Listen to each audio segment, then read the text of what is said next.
জ্যোতি রানী মালহোত্রা ঘরশত্রু বিভীষণ একের পর যা তথ্য আসছে তা তো চমকে দেওয়ার মতো। আচ্ছা, একজন ইউটিউবারকে কি কি ট্রেনিং নিতে হয়? একজন ইউটিউবার যদি চান তাহলে তিনি ভয়েস ট্রেনিং নিতে পারেন, যদি তিনি চান কিভাবে ক্যামেরা ইউজ করতে হয় সেই ট্রেনিং নিতে পারেন, চাইলে এডিটিং এর ট্রেনিং নেন। কিন্তু একজন ইউটিউবার জঙ্গি ট্রেনিং নিচ্ছেন, তাও আবার লস্করে তৈবার ট্রেনিং নিচ্ছে, আর তাও কোথায়? একদম লস্করে তৈবার হেডকোয়ার্টার ছিল মুরিদকে, যে মুরিদকে অপারেশন সিঁদুরে একেবারে গুঁড়িয়ে দেওয়া হয়েছে, সেই মুরিদকেতে গিয়ে জ্যোতি মালহোত্রা লস্করে তৈবার ট্রেনিং নিয়ে এসেছে। 14 দিন থেকে এসেছে। কি খবর আছে আমাদের কাছ থেকে? কিসের ট্রেনিং নিয়েছিল?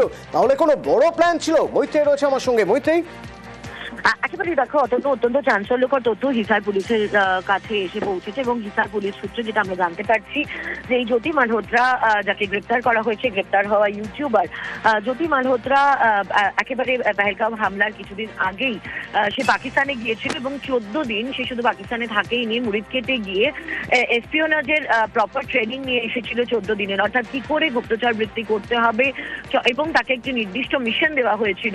তবে হিসার পুলিশের তরফ থেকে কথা যে তার মিশনে সে মিশনকে আঞ্জাম দেওয়া বা মিশনের উপর কাজ করার আগে হিসার পুলিশের নজরে পড়ে যায় সে, এবং হিসার পুলিশ গ্রেপ্তার করে এই জ্যোতি মালহোত্রাকে। তবে নিশ্চিতভাবে 14 দিন লস্করে তৈবার হেডকোয়ার্টার মুরিদকে, যাকে 7 তারিখের অপারেশন সিঁদুরে ভারতীয় বাহিনী গুড়িয়ে দিয়েছে, সেই মুরিদকেতে গিয়ে জ্যোতি মালহোত্রা সে ট্রেনিং নিয়েছিল এবং এসপিওনাজের 14 দিনের তার ট্রেনিং হয়েছিল এবং সেখান থেকে ট্রেনিং নিয়ে সে ভারতে এসেছিল একটি নির্দিষ্ট মিশন নিয়ে। তবে হিসার পুলিশ এখনো পর্যন্ত যেটা জানাচ্ছে যে মিশন সে অ্যাকমপ্লিশ করতে পারেনি, তার কারণ তার আগেই ভারতীয় বাহিনীর হাতে গ্রেপ্তার হয়ে যায় জ্যোতি। ধন্যবাদ। জ্যোতি মালহোত্রা হিসার পুলিশকে জানিয়েছে সে মুরিদকেতে ছিল, লস্করে তৈবার ট্রেনিং নিয়েছিল, পেহেলগাঁওয়ে গিয়েছে, মুরিদকেতে গিয়ে ট্রেনিং নিয়েছে, কলকাতায় এসেছিল জ্যোতি মালহোত্রা, এবং কলকাতায় এসে খুব স্পর্শকাতর কিছু বিষয় উঠে আসছে। সে কলকাতায় এসে বিভিন্ন জায়গায় যায়, কলকাতা বাংলাদেশ এই যে বর্ডার লাইন, এই বর্ডার লাইন নিয়ে সে ব্লগ করে রীতিমতো। ভারত বাংলাদেশের যে সীমান্ত লাগোয়া বিভিন্ন জায়গার ছবি তার ব্লগে পাওয়া যায়। এমনকি ট্রেন থেকে নেমে কলকাতা স্টেশনে নাকি রেকি করেছে জ্যোতি। এক এক করে জানবো আমি কি জানতে পারছি। রৌনক রয়েছে সরাসরি আমার সঙ্গে। রৌনক, 3 বার কলকাতায় এসেছিল জ্যোতি মালহোত্রা।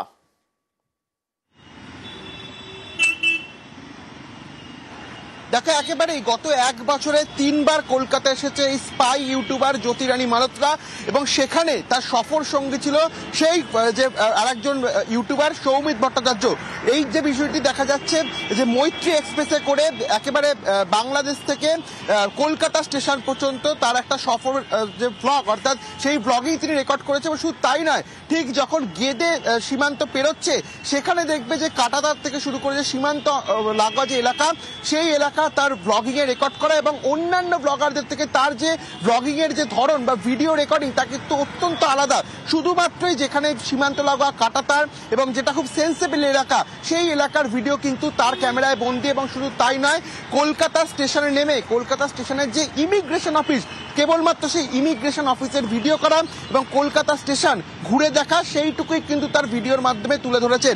অর্থাৎ অন্যান্য কোনো কথা না থাকলেও সে কেবলমাত্র সেন্সিবল এলাকার ভিডিও এবং কলকাতা স্টেশনের যেখানে ইমিগ্রেশন অফিস, সেই ইমিগ্রেশন অফিসের সামনে থেকে ভিডিও। শুধু তাই নয়, সঙ্গে থাকো কলকাতা স্টেশন ভাবুন একবার। তার মানে এখান থেকে আগে ভারত থেকে বাংলাদেশে গিয়েছিল, তারপর বাংলাদেশ থেকে মৈত্রেয়ী এক্সপ্রেসে কলকাতায়। এই মৈত্রেয়ী এক্সপ্রেসে আসতে গেলে বাংলাদেশ ভারতের গুরুত্বপূর্ণ কিছু সীমানার জায়গা, হ্যাঁ, সেই সব জায়গার ব্লগ। এখন একজন ইউটিউবার ব্লগ করতেই পারে, তাকে তো ধুম করে কেউ আটকাতে পারবে না। তার ব্লগের প্রয়োজন, হ্যাঁ, তার কন্টেন্টের জন্য করতেই পারে। তার মনে যে কি আছে চট করে তো কারো পক্ষে বোঝা সম্ভব নয়। শুধু কলকাতা স্টেশন কেন, হাওড়া স্টেশনেও রেকি করে তার ব্লগ থেকে পাওয়া যাচ্ছে হাওড়া স্টেশনের ছবি। রৌনক, কি তথ্য রয়েছে আমাদের কাছে? দেখা একেবারেই গত 11 মাস আগে আরো একবার তিনি এখানে এসেছিলেন। সেবারে শিয়ালদা থেকে দুরন্ত এক্সপ্রেসে করে দিল্লি যাওয়ার যে ব্লগিং, সেই ব্লগিং তিনি পোস্ট করেছেন। এবং সেখানে দেখা যাচ্ছে শিয়ালদা স্টেশনে নেমে এখান থেকে হাওড়া স্টেশন, ধর্মতলা চত্বর, পার্ক সার্কাসে ঘোরাফেরা করা এবং পার্ক সার্কাসে একটা অভিজাত দোকানে তিনি খাওয়া দাওয়াও করেন। শুধু তাই নয়, পার্ক সার্কাস থেকে হাওড়া, এবং যেহেতু তার ট্রেন শিয়ালদার থেকে ছিল দুরন্ত এক্সপ্রেস, তাহলে হাওড়া স্টেশনে তিনি কেন গেলেন? এবং তুমি দেখবে যদি ভিডিওটা লক্ষ্য করো, শুধুমাত্র হাওড়া যে ব্রিজ, সেই ব্রিজ বোঝানোর জন্য কয়েক সেকেন্ডের একটা ক্লিপিং সেই ভিডিওতে। অর্থাৎ 11 মাস আগে আবারও শহর কলকাতার সফর। এবং এখানেও দেখবে যে ইউটিউবার আরো একজন যার কথা উঠে আসছে, সৌমিক ভট্টাচার্য, তিনিই তার সফর সঙ্গী।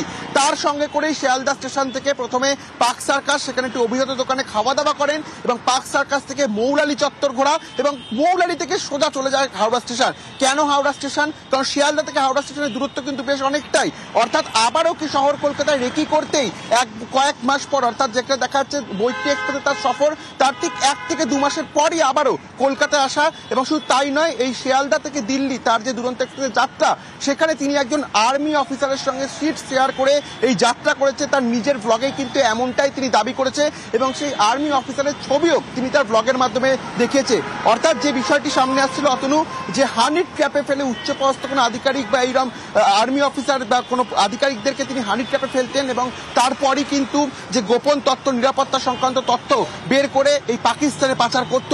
সেক্ষেত্রে এই আর্মি অফিসারকে, বা একেবারে ভিডিওতে সরাসরি একজন আর্মি অফিসারের ছবি দেখানো বা তার সঙ্গে যে সিট শেয়ার করে তিনি সফর করছে, সেই বিষয়ে কিন্তু একেবারে উল্লেখ করেছে। এবং সেই এখানে নেবেই একেবারে পার্ক সার্কাস রেকি করা, হাওড়া স্টেশন থেকে শুরু করে শিয়ালদা স্টেশন, বিভিন্ন জায়গা প্রায় 3 থেকে 4 ঘন্টা ঘুরে বেড়ান। এবং এখানে থ্যাংক ইউ। 3টে বিষয় গুরুত্বপূর্ণ, 3টে স্টেশন, আমাদের 3টে station, Kolkata station, Howrah station, Sealdah station. এই 3টে স্টেশনই ঘুরিয়ে ব্লগ করা হয়েছে, ভিডিও করা হয়েছে, স্টেশনের প্রত্যেকটা জায়গা দেখানো হয়েছে। বারবার ইন্টেলিজেন্স রিপোর্ট বলেছে পশ্চিম সীমান্তের মতো পূর্ব সীমান্ত, সেই পূর্ব সীমান্ত নজর দেবে। দেখুন ব্লগের অডিও শুনুন একবার। दिल्ली तक जाना है और हमें भी, तो आज की जर्नी तो भाई सुखद होगी कि नहीं, कौन सी मिल चुकी है हमें। फर्स्ट ये नीर की बोतल 31, दोनों की 31 RSC में, वेज फूड। সেই দুরন্ত স্টেশনে দুরন্ত এক্সপ্রেসের কথা আপনাদের বলছিলাম, যেখান থেকে দুরন্ত এক্সপ্রেসের ভিডিও করেছে, যেখানে নাকি এক আর্মি অফিসারের সঙ্গে দেখা হয়েছে, তার ছবিও পোস্ট করা হয়। 3টি স্ট্র্যাটেজিক জায়গা, তার সঙ্গে সঙ্গে হাওড়া স্টেশনে নেমে হাওড়া স্টেশনের ভিডিও করা, পার্ক সার্কাসের একটি নামি রেস্তোরাঁ, সেই রেস্তোরাঁর ভিডিও করা। বারবার বলা হয় যে পশ্চিম সীমান্তের মতো পূর্ব সীমান্তেও নজর রাখা জরুরি।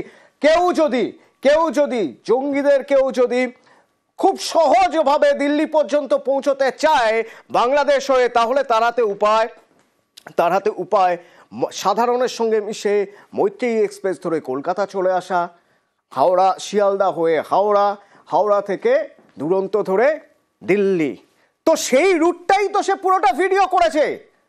জ্যোতি রানী মালহোত্রা এই রুটটা পুরোটা ভিডিও করেছে। মাঝ রাস্তায় আরো মারাত্মক কিছু গুরুত্বপূর্ণ জায়গার ভিডিও করে নিয়েছে। আর কি তথ্য আসছে, যত সময় গড়াবে আরো আপডেট দেবো আপনাদের।